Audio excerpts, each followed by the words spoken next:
I want to take you on a real island adventure today. This is Shoalwater Marine Park, and within its boundaries are two of my favourite islands. Now, they're only tiny, but can I tell you the amount of wildlife on and around them is just huge. Getting there? Well, you could take the ferry, which is a 5-minute cruise from the jetty at Mersey Point, and that's Nana and child number 4's choice today. However, the rest of the clan is off on a sea kayaking adventure. And that is the really great thing about our destination today. It has something for everyone.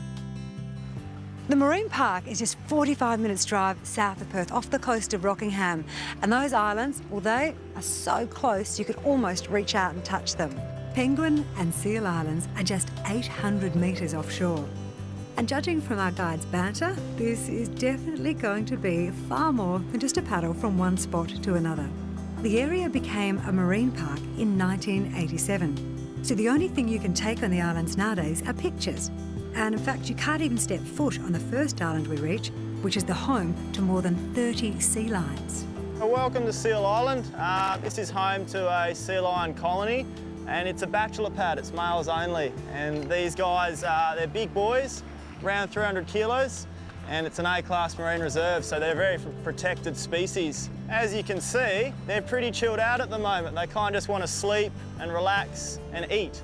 And that's just designed for them to get bigger for the females up north. And you can see here, guys, that there's quite a lot of pelicans on the island at the moment. Most of these guys are juveniles. They've got slightly shorter beaks and a little bit smaller, and they're sort of just developing into adult pelicans, and they're beautiful as well. They've got lovely pink beaks. And there are even more close encounters with wildlife to be had 10 minutes paddle away at Penguin Island. Yeah, so it's named after the Australian fairy penguins, and those guys are normally really shy during the day, like quite hard to find, but if you know where to look, we should be able to find a few. OK, let's catch those guys up and see what we can find. Yeah, exactly. Our penguin expedition takes us over the wooden walkway, which has been named one of the state's best nature trails, and it's easy to see why. By this time, the girls have joined us from the ferry and they're eager to join in the adventure. Remember to pack your mask and snorkels, because at the end of the walkway is the opportunity to see what lies beneath the water around the island. It is just amazing. So, back to those penguins. If you can't find any, there is a unique opportunity to find out more about these gorgeous little creatures from some very passionate experts at the Penguin Discovery Centre. Here on Penguin Island, we have an estimated population at the moment of around 1,000 adult birds. But of course today, most of those birds are out fishing. The ones you see in here are rescued birds. They have come to us as injured birds, and for these 10 in here, they have been deemed unsuitable for release. So these birds stay here, they're very well looked after, and they offer visitors to the island that unique opportunity of getting close up to a little penguin, learning a bit about them, and great photo opportunities. Now, at this stage, you could sit on the grass and have a cuppa, but wait till you see the boat cruise I've booked us on. Did I say cruise? This is actually a rigid hull inflatable. They're commonly used by the Navy and the SAS, and they're built for safety, comfort and speed.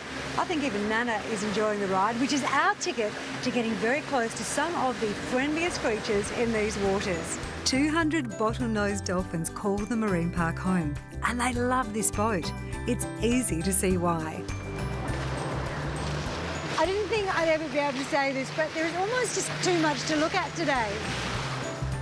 One of the most unique things about this tourist spot is there's no shop.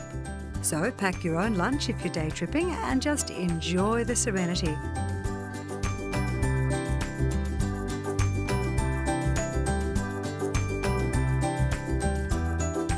In the old days, visitors to Penguin Island could camp in the limestone caves.